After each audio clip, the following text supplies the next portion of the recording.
जय हिंद दोस्तों, स्वागत है आपका हमारे यूट्यूब चैनल चंद्रहास ज्ञान सर्विसेज में। दोस्तों एनसीईआरटी का 6 क्लास का हिस्ट्री आज हम लोगों को ख़त्म होने वाला है। आज लास्ट चैप्टर है दोस्तों, और चैप्टर 11 हम लोगों को पढ़ना है इमारतों के बारे में, चित्र और किताबों के बारे में। तो ये आज इंड हो जाएगा हम लोगों को, और कल से हम लोग 7th क्लास में आ जाएंगे। बोल रहा है कि मरुत्सामी और लौह अष्टम। तो एक लड़का है मरुत्सामी, ये बहुत खुश है आज। तो किस लिए खुश है देखिए, पहिएदार कुर्सियों में बिठाकर उसके भाई उसे कुतुब मीनार दिखाता हुआ प्रसिद्ध लौह स्तंभ के सामने ले आया। धूल भरे पथरीले रास्तों से रैंप के सहारे यहाँ तक आना काफ़ी मुश्किल था। अपने इस अनुभव को मरुत्साही कभी भूल नहीं पाएगा। मतलब ये दोस्तों विकलांग है, तो इसको क्या, इसका भाई जो है मतलब पहिएदार कुर्सी पर बैठा करके इसको लाता है और लौह स्तंभ इसको दिखाता है। धातु विज्ञान के बारे में आइए हम लोगों को जानना है। बोल रहा है प्राचीन भारतीय धातु वैज्ञानिकों ने विश्व धातु विज्ञान के क्षेत्र में प्रमुख योगदान किया है। पुरातात्विक खुदाई से यह दर्शाता है कि हड़प्पावासी कुशल शिल्प थे। मतलब हाँ, हड़प्पा में जो शिल्प का ज्ञान था ही ना, आप लोगों को तो पढ़ाए थे हम हड़प्पा सभ्यता। उन्हें तांबे का भी ज्ञान था।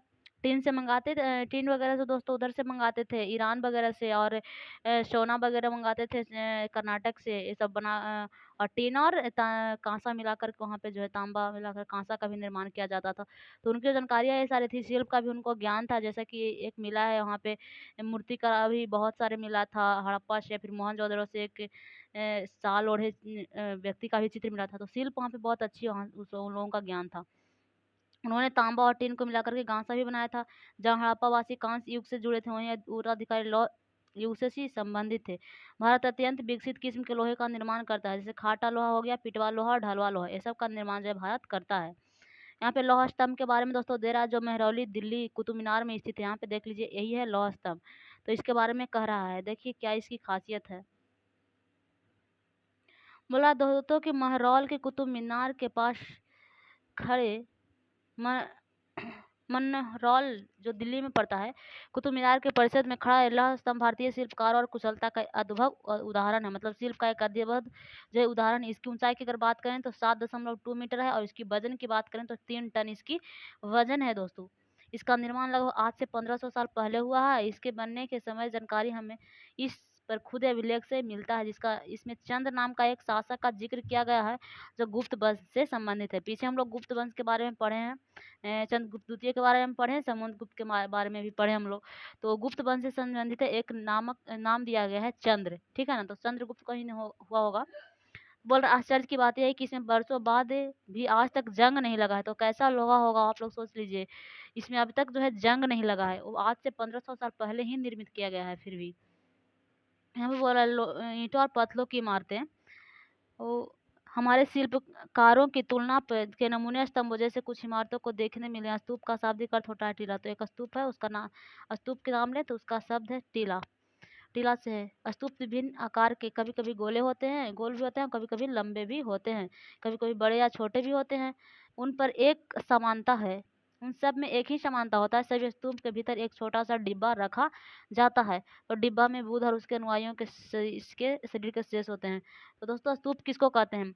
स्तूप कोई कोई गोलाकार भी होता है, कोई कोई मतलब लंबा भी होता है, लेकिन उसकी एक विशेषता है, कोई छोटा बड़ा सब जैसा हो सकता है, लेकिन उसमें समानता क्या है कि उसमें एक अंदर, उसके अंदर जो है एक डिबिया रखी जाती है, और उस डिबिया में जो है बुद्ध के शरीर के अवशेष रखा जाता है, और बुद्ध के जो अनुयायी हैं उनके मतलब अनुयायी के शरीर के अवशेष रखा जाता है, जैसे कि दांत हो गया, हड्डी या राख, कुछ भी हो, उनके शरीर के अवशेष होना चाहिए। तो उसे ही हम लोग स्तूप कहते हैं।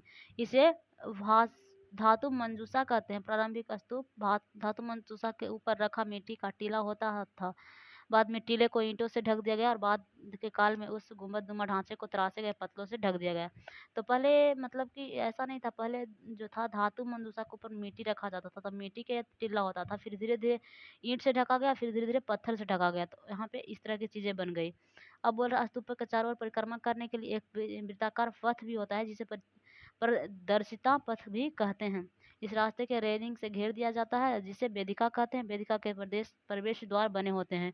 वेदिका में जो है प्रवेश द्वार बने होते हैं। रेलिंग और तोरण पर प्रायः मूर्ति कला की सुंदर कला कृतियां से सजे होते हैं।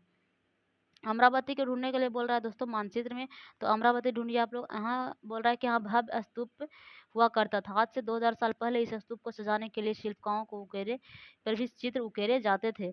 ये दोस्तों सांची के महान स्तूप मध्य प्रदेश में जो स्थित है उसको चित्र ये दे रहा है, सांची का स्तूप। तो ये पीछे भी हम लोग देखे थे, ठीक है ना। तो ये सांची का स्तूप दे रहा है जो फिलहाल मध्य प्रदेश में स्थित है। तो इस तरह का स्तूप होता है, देखिए। इस तरह के स्तूपों का निर्माण कई सौ साल पहले हुआ था। इस स्तूप के ईंटों का प्रयोग के ज़माने में, जबकि रेलिंग और प्रवेश द्वार के शासकों को बाद के शासकों में जोड़ा है। अमरावती का एक शिल्पकार इस चित्र को वर्णन करता है। मतलब पहले यह ईंट का ही था पहले, और फिर उसके बाद अशोक के काल में इसको ईंट से मतलब मिट्टी का था। अशोक के काल में ईंट से सजाया गया, उसके बाद रेलिंग और इसका प्रवेश द्वार बाद के शासक के द्वारा बनाया गया होगा। बोल रहा है कई पहाड़ियों को काट कर बनावटी गुफाएं तैयार की जाती थी। इस पर कई गुफाओं की मूर्तियां तथा चित्रों को सजाया जाता था। इस काल में आरंभिक हिंदू मंदिरों को भी निर्माण किया गया है, और इस मंदिरों में विष्णु हो गए, शिव हो गए, दुर्गा, ये सारे देवी देवताओं की पूजा के लिए भी सजाया गया है। मंदिरों को सबसे महत्वपूर्ण स्थान जो था वो गर्भगृह होता था, जहाँ पे जो है मूर्तियों देवी देवता जो है मूर्तियों में मतलब वहाँ पे पूजा होता था, उनको वहाँ पे मूर्ति रखी जाती थी, जिसको गर्भगृह कहा जाता था। इस स्थान पर पुरोहित धार्मिक अनुष्ठान करते हैं और भव्य पूजा भी करते थे। अक्सर गर्भगृह को एक पवित्र स्थान के रूप में दिखाने के लिए उसको पवित्र स्थान के रूप में दिखाने के लिए भीतर गांव जैसे मंदिर में उनके ऊपर काफ़ी ऊंचाई पर निर्माण किया गया था, जिसे शिखर कहते हैं। तो दोस्तों इनको काफ़ी ऊंचा निर्मित किया गया था, मतलब ये पवित्र सबसे पवित्र स्थान है गर्भगृह। शिखर निर्माण के कठिन कार्य के लिए सावधानी से योजना बनाई जाती थी। अधिकतर कि मंडलों में मंडप नाम का एक जगह होती थी, यह सभागार होता था और यहाँ इकट्ठे भी होते थे। तो यह दोस्तों सब कहाँ होता था, गर्भगृह में ही होता था। बोल रहा है ऊपर एक दिया गया है, मध्य प्रदेश का भितरहमा गांव है, वहाँ पे आरंभिक मंदिर है और 1500 साल पहले ईंट से बनाया गया मंदिर का एक फिगर दे रहा है। तो ये देख लीजिए, यही है, ठीक है ना, मध्य प्रदेश का भीतर गांव। अब यहाँ पे दोस्तों एक दे रहा है कि बल्लीपुरम में एक कासनिक मंदिर है। इसके में से प्रत्येक मंदिर एक ही विशाल पहाड़ी के तराश कर बनाया गया, इसलिए इन्हें एकास्म कहा गया। मतलब एक ही पहाड़ी से बनाया गया, इसलिए एकास्म कहा गया था। ईंटों से बने जाने वाले मंदिरों में बिल्कुल भिन्न होते हैं। ईंट से बने इमारतों में नीचे से ईंटों की जगह एक जोड़ते हुए ऊपर की ओर ले जाया जाता है, और जबकि चट्टान तराश कर बनाए जाने वाले मंदिरों को पत्थर काटने वाले ऊपर से नीचे क्रम में लाया जाता है। मतलब कि अगर ईंट से हम बनाएंगे तो ईंट नीचे से जुट जाता है और पत्थर ऊपर से रास्ते हुए नीचे आता है। मतलब इन मंदिरों को बनाते समय पत्थर काटने वालों को किन समस्याओं का सामना करना होगा, मतलब किसके सामना ये लोग किए होंगे जब मंदिर बना रहे होंगे, तो इसका आप लोगों को बताना है। ये दोस्तों एहोल का एक दुर्गा मंदिर का फिगर दे रहा है, जो 1400 साल पहले का है। ये यहाँ से हम लोग को पढ़ना है। बोल रहा है महाबलीपुरम खोजने को बोल रहा है, महाबलीपुरम और एहोल। पर इन शहरों में पत्थर के बने कुछ उत्कृष्ट मंदिर दिखाए गए हैं, इसलिए इसको ढूंढने के लिए बोल रहा है। स्तूप तथा मंदिर किस प्रकार बनाए जाते थे, इसका दोस्तों हम लोगों को जानना है। बोल रहा है कि स्तूप और मंदिर को बनाने की प्रक्रिया कई अवस्था में थी। इसमें काफी धन खर्च होता था, इसलिए आमतौर पर राजा या रानी इन्हें बनवाने का निश्चय करते थे। पहला काम अच्छे किस्म के पत्थर को ढूंढ कर के लाते थे, शिलाखंड खुदवाना, फिर मंदिर स्फूर्त के लिए सोच विचार कर तय करना कि गए स्थान पर शिलाखंडों को पहुंचाना होता था, और फिर वहां पत्थर और कांटे छांटे तराशने के बाद खम्भों मतलब दीवारों की चौखट फर्शों को छत आकार देता था, मतलब आकार दिया जाता था। फिर उसके बाद तैयार हो जाने पर सही जगहों पर उन्हें लगाना काफी मुश्किल का काम होता था। उड़ीसा के एक जैन मठ की पहाड़ी यहाँ पे दे रहा है, उड़ीसा का एक जैन मठ है ये, इसका फिगर यहाँ पे दे रहा है। तो कमरों को प्रवेश द्वार को ध्यान से देखो, इसमें जैन भिक्षु रहते थे और ध्यान करते थे। तो इसमें जैन भिक्षु के बारे में हम आपको पढ़ाए थे पिछले अध्याय में, ठीक है ना। तो इसके यहाँ पे वही सब रहा करते थे जैन भिक्षु, और ध्यान वगैरह भी यहाँ पे रह करके करते थे, ठीक है ना। तो ये दोस्तों उड़ीसा का मंदिर है, जैन मठ है, ठीक है ना। और एक नीचे दिया गया ये राष्ट्रीय संग्रहालय में नई दिल्ली में एक मूर्ति का चित्र मिला है। तो ये मूर्ति का चित्र जो है मिला है संग्रहालय से, इसको आप लोग देखिए किसका चित्र है। इस तरह के शानदार ढांचों का निर्माण करने वाले शिल्पकारों का सारा खर्च संभवतः राजा रानी ही देते थे। तो आम लोग कहाँ से देंगे, राजा रानी ही देते होंगे शिल्प करने का पैसा। इसके अतिरिक्त इन स्तूपों या मंदिरों के आने वाले भक्त जो उपहार अपने साथ लाते थे, उनमें इमारत की सजावट की जाती थी। और जैसे हाथी दांत का काम करने वाले श्रमिकों के संघ ने सांची के एक अलंकृत प्रवेश द्वार तोरण को बनाने का खर्च दिया था। तो यहाँ पे कहने का इसका मतलब ये है कि जो मतलब भक्त आते थे और इसको इनाम वगैरह देते थे, तो उसी से इनका सजावट के जो है काम होता था। और एक श्रमिक था दोस्तों, मतलब हाथी दांत का काम करता था वो, तो इसलिए वो जो है तोरण का निर्माण भी करवाया था एक मंदिर में, ठीक है ना, सांची के स्तूप में। बोला इसकी सजावट पैसे देने वाले व्यापारी, कृषक, माला बनाने वाले, इत्र बनाने वाले, लोहार, सुनार तथा ऐसी अन्य स्त्री पुरुष शामिल थे जिसके नाम खम्भों, रेलिंगों और दीवारों पर खुदे, इसलिए हम इसलिए जब तुम इन स्थानों को देखने जाओ तो यह याद कर लेना कि ये कितने सारे लोग इन्हें बनाने और सजाने में अपना योगदान दिया था। तो वहाँ पर एक रेलिंग बनाया गया है, तो रेलिंग पर जितने लोगों ने वहाँ पे योगदान दिया है उसका नाम लिखा गया है। तो ये पढ़ने के लिए बोल रहा है कि जब आप मंदिर में घूमने वगैरह जाएँ तो वहाँ पे देखें किन लोगों ने इसका योगदान दिया है इसमें। तो आज भी होता है दोस्तों, जैसे मंदिर में या फिर आप आज झाल करताल वगैरह चलता है या फिर ढोलक वगैरह, तो आप वहाँ पे पैसे देते हैं किसी भी अनुष्ठान के लिए या पूजा पाठ के लिए, पूजा की सामग्री के लिए, मंदिर की सजावट के लिए, तो उसमें आपका नाम जो है दर्ज करवाया जाता है वहाँ पे, ठीक है ना? तो आज भी ये सारी चीज़ें होती है। अब चित्रकला का दोस्तों देखिए यहाँ पे ज्ञान दे रहा है, अजंता ढूँढने को कह रहा है। तो यह एक जगह है, वहाँ के पहाड़ी के सैकड़ों सालों के दौरान कई गुफ़ाएँ खोदी गई थी। ज़्यादातर बौद्ध भिक्षु में बनाए गए विहार वहाँ पे थे अजंता में। कुछ में चित्रों से सजाया गया था इसको, और इसके उदाहरण के लिए गुफ़ाओं के अंदर अंधेरा होने की वजह से अधिकांश चित्र मशालों की रोशनी में बनाए गए थे। चित्रों के रंग 1500 साल बाद भी चमकदार हैं। ये रंग पौधे और खनिज के बनाए गए थे। इन महान कृतियों को बनाने वाले कलाकार अज्ञात हैं। मतलब कि पता नहीं है कि कौन ये सारे चित्र बनाया था, लेकिन बहुत ही आकर्षित चित्र था दोस्तों, आज तक वो चमकदार ही दिखाई देता है। और अजंता का चित्र एक दिया गया है यहाँ पे, देख लीजिए। देख रहे हैं आप लोग? अब पुस्तक की दुनिया में आते हैं। पुस्तक इस युग में प्रसिद्ध महाकाव्य की रचना हुई है। उत्कृष्ट रचनाओं और स्त्री और पुरुषों, वीर गाथाओं तथा देवियों से जुड़ी कथाएं हैं। आज से अगर 1800 साल पहले की बात करें तो एक प्रसिद्ध तमिल महाकाव्य है शिल्पाधिकारम। इसको याद रखिएगा, तमिल महाकाव्य शिल्पाधिकारम, जो आज से 1800 साल पहले के है। इसकी रचना एक कवि ने की थी जिसका नाम है इलांगो। इलांगो कवि के द्वारा इसका रचना किया गया था। कोवलन नाम का एक व्यापारी की इसमें कहानी है। कोवलन नाम के एक व्यापारी का इसमें कहानी है। वह पुहार में रहता था। अपनी पत्नी कनगी की अपेक्षा कर वह एक नर्तकी माधवी से प्रेम करने लगा था। मतलब अपनी पत्नी कनगी थी, उसको अपेक्षा करता था, और एक नर्तकी थी माधवी, जिसको प्रेम करने लगा था वो। कौन? कोवलन। और बाद में वह और कनली पुहार छोड़कर मदुरै चले गए थे। वहाँ पांड्य राजा के दरबारी जौहरी ने कवलन पर चोरी का झूठा आरोप लगाया, और बाद में राजा ने उसे मतलब प्राण दंड दे दिया। कनगी ने अभी तक कनगी जो है उससे अभी तक प्रेम करती थी, और इस एक अन्याय का दुख न सहकर रोष में आ गई और मदुरै शहर में का विनाश कर डाला।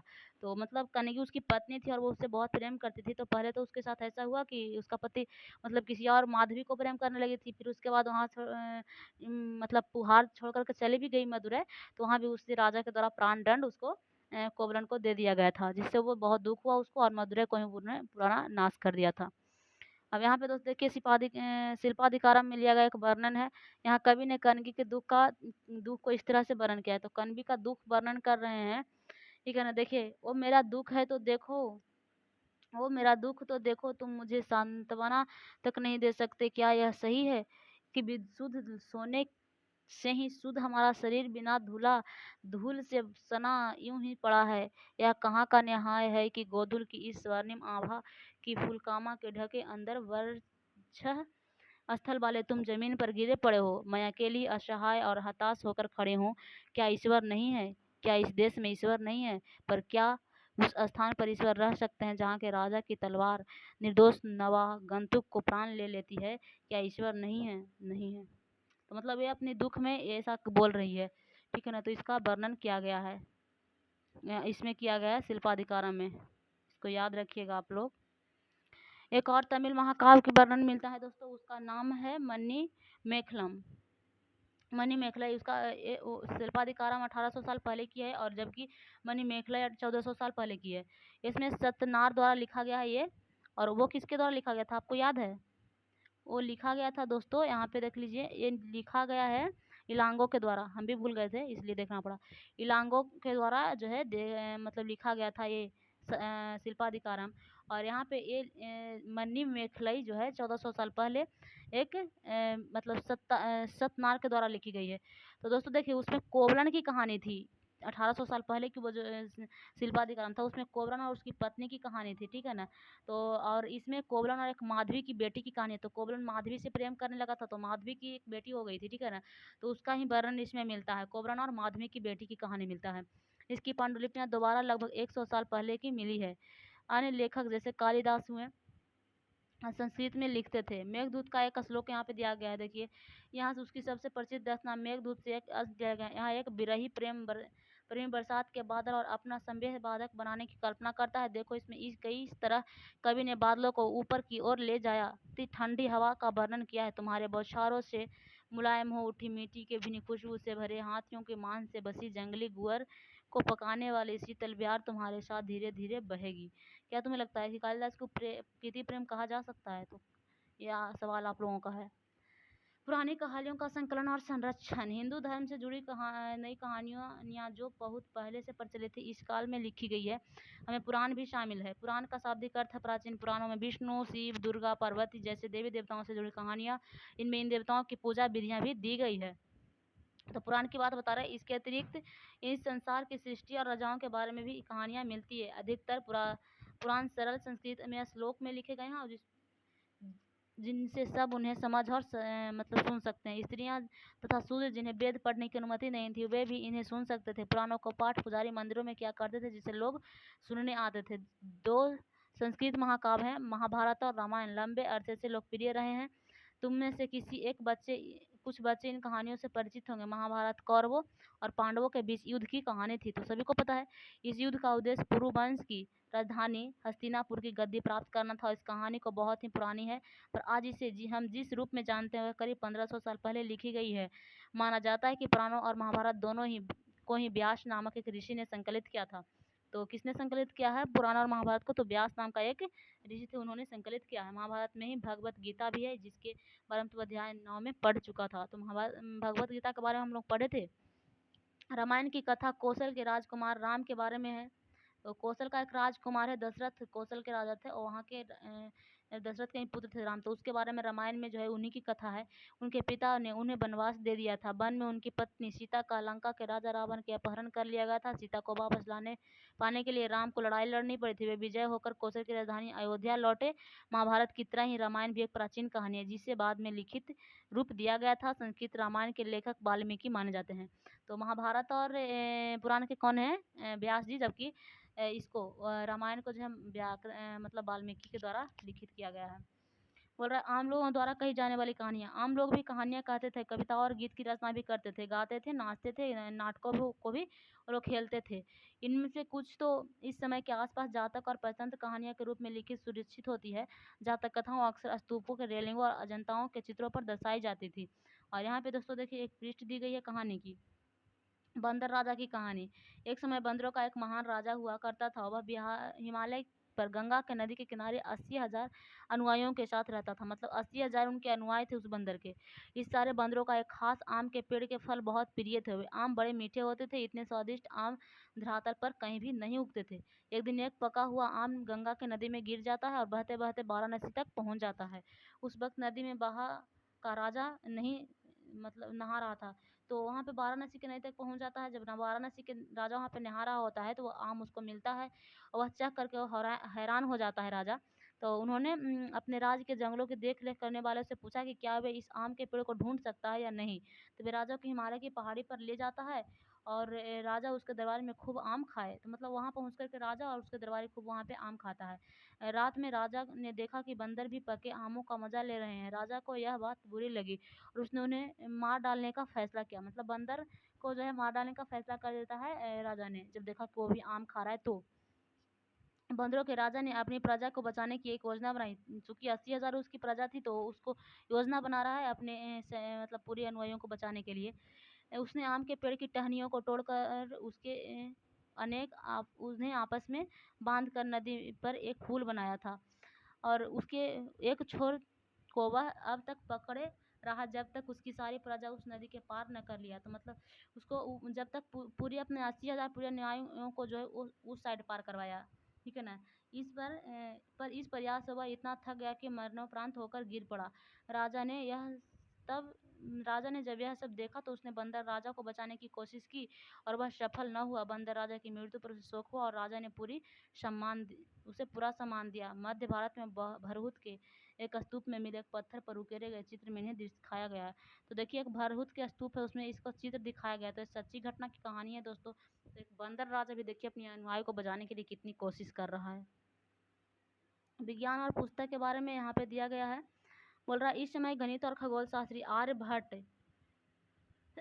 संस्कृत में आर्यभट्टिकम नामक एक पुस्तक लिखे हैं। आर्यभट्टिकम उनके पुस्तक का नाम है भट्टियम। इसमें उन्होंने लिखा है कि दिन और रात पृथ्वी के अपनी धुरी पर चक्कर काटने की वजह से होती है। जबकि लगता है कि रोज़ सूरज निकलता है और डूबता है। उन्होंने ग्रहण के बारे में भी एक वैज्ञानिक तर्क दिया। तो देख लीजिए मतलब आज भी पहले ऐसा लोगों को ज्ञान था कि सूरज ही रोज़ निकलता है और डूबता है। तो ऐसा नहीं है, इन्होंने भी अपने लिखा है कि दिन और रात पृथ्वी के अपनी धुरी पर चक्रण के कारण ही होता है। आर्यभट्टिया में भी ऐसा बात लिखा गया। उन्होंने ग्रहण के बारे में भी वैज्ञानिक तर्क दिया था।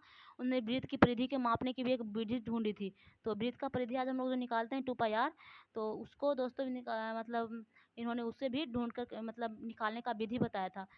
ढूंढ निकाली थी, जो लगभग उतनी ही सही है जितनी आज प्रयुक्त होने वाली विधि है। तो सही भी निकला था। ब्राह्मीर, ब्रह्मगुप्त, भास्कराचार्य, कुछ अन्य गणितज्ञ और खगोलवेत्ता थे जिन्होंने कई खोज की थी इसके बारे में, और पता लगाएंगे हम लोग। शून्य और आयुर्वेद के बारे में दे रहा है। शून्य क्या है? अंकों का प्रयोग पहले से होता रहा है, पर अब भारत के गणितज्ञों ने शून्य के लिए एक नए चिन्ह का आविष्कार किया है। गिनती में यह पद्धति अरबों द्वारा अपनाई गई और यूरोप में भी फैल गई। आज भी पूरी दुनिया में प्रयोग की जाती है। और आयुर्वेद के बारे में कुछ देर। आयुर्वेद चिकित्सा विज्ञान के एक प्रख्याति प्रसिद्ध है जो प्राचीन भारत में विकसित हुई है। प्राचीन भारत में आयुर्वेद के 2 प्रसिद्ध चिकित्सक थे, चरक और सुश्रुत। तो चरक के बारे में तो हम लोग पहले ही अध्याय में पढ़े थे, ठीक है ना। इन्होंने द्वितीय शताब्दी पूर्व चरक, आपको पता है चरक कुल 300 हड्डियाँ बताया था हमारे शरीर में, जबकि 206 ही होती है। तो कहाँ कहाँ गिन रहा था, यही बताया था ना, चरक ही ना। तो चरक के बारे में हम लोग अध्याय 1 में भी पढ़ चुके थे। तो चरक का नाम सुना हुआ रहता है। और एक और चिकित्सक हुए सुश्रुत। इन्होंने चौथी शताब्दी ईसा पूर्व की इसका काल है। चरक द्वारा रचित चरक संहिता औषधि का एक उल्लेखनीय पुस्तक है। और अपनी रचना सुश्रुत संहिता में सुश्रुत ने शल्य चिकित्सा के विधिताओं का वर्णन भी किया है। तो सुश्रुत जो है सुश्रुत संहिता लिखे, और चरक संहिता लिखे थे। ये सब आप लोग याद रखिएगा। अब एक कहानी का अंतिम अन्यत्र दे रहा है। बोल रहा है, कागज आज हमारे रोजमर्रा की जिंदगी का हिस्सा बन गई। जो किताबें हम पढ़ते हैं वे कागज पर छपी होती है। उसी तरह लिखने के लिए भी हम कागज का ही इस्तेमाल करते हैं। कागज का आविष्कार आज से करीब 1900 साल पहले काइलून नामक एक व्यक्ति ने चीन में किया था। तो दोस्तों को पता है, रेशम बुनने की भी कला सबसे पहले कहाँ हुआ था? चीन में ही तो हुआ था। आज से 7,000 साल पहले। और उन्होंने कुछ समय तक उस बातों को छुपा कर भी रखा था। और सबसे पहले कागज कहाँ बना? तो वहीं बना था, चीन में ही। आज से 1900 साल पहले काइलून नामक एक व्यक्ति ने इसको बनाने का काम किया था। उसने पौधों से रेशों, कपड़ों और रस्सियों और पेड़ों की छाल को पीट पीट कर लुगदी बनाकर उसे पानी में भिगो दिया। फिर उस लुगदी को दबाकर उसका पानी निचोड़ा और तब सूखा, तब कागज बनाया। आज भी हाथ से कागज बनाने के लिए इस विधि का जो है काम किया जाता है, और इस विधि से ही कागज बनाया जाता है। कागज बनाने की तकनीक को सदियों तक गुप्त रखा गया। तो देख लीजिए, 1900 साल मतलब पहले इसका ज्ञान हो गया था हम लोगों को, लेकिन इन्होंने कागज बनाने की कला को भी गुप्त रखा। और 1400 साल पहले यह कोरिया तक पहुंची। तो फिर कैसे कैसे कर करके 1400 साल पहले, आज से 1400 साल पहले फिर कोरिया में इसका प्रचलन हुआ। तो चीन वाले बहुत तेज थे। चीन वाले पहले रेशम बनाने की मतलब कपड़ा बनाने का तकनीक सीख गए थे 7,000 साल पहले ही, और फिर छुपाए हुए थे सबसे, ठीक है ना। और फिर मतलब कागज के आविष्कार भी किए, लेकिन फिर वो अपने बात से छुपाए हुए थे, बता नहीं रहे थे। तो फिर 1400 साल पहले कोरिया तक यह पहुंचा, और फिर धीरे धीरे इसका जो है फिर जापान में पहुंचा। और फिर 1800 साल पहले यह बगदाद में पहुंची। फिर बगदाद से यह यूरोप, अफ्रीका और एशिया के अन्य भागों में भी फैल गई, जिसके बाद मतलब कागज़ की जानकारी सभी लोगों को प्राप्त हो गया, ठीक है ना। तो ये सारी चीज़ें थी इस चैप्टर्स में। आज दोस्तों ये चैप्टर्स एंड हो गया है, ठीक है ना। इसमें देख लीजिए, स्तूप निर्माण की शुरुआत कब होती है? तो 2300 साल पहले। और अमरावती में 2000 साल पहले। कालिदास की कार्य कब है? तो 1600 साल पहले। और लौह स्तंभ की अगर हम बात करें तो आज से 1500 साल पहले। और दुर्गा मंदिर भी 1400 साल पहले। तो ये सब चीज़ हम लोगों को पढ़ लिए हैं आगे हम लोग, ठीक है ना। और इसको क्वेश्चन आंसर बस थोड़ा सा बच गया है, तो आप लोग देख लीजिएगा। और इसका दोस्तों आज हमारे NCERT क्लास 6 का हिस्ट्री ख़त्म हो गया। कल से हम आप लोगों को क्लास 7 के लिए NCERT हिस्ट्री पढ़ाएंगे, मतलब उसका वीडियो आप लोगों को कल से मिलेगा। तो बहुत जल्द है दोस्तों, हम लोग NCERT कंप्लीट कर लेंगे 1-2 महीने में। और फिर हम लोग अपने जो है मतलब सीन में आ जाएंगे। तिथियों पर एक नज़र डाल रहा है, मतलब शुरू से लेकर के अंत में इसमें कुछ तिथियाँ दिया गया है, जिसके बारे में हम लोग पहले ही पढ़ चुके हैं, ठीक है ना। जैसे मेरठगढ़ में पशुपालन देखिए 6-7 साल पहले जो हुआ था वो दे रहा है।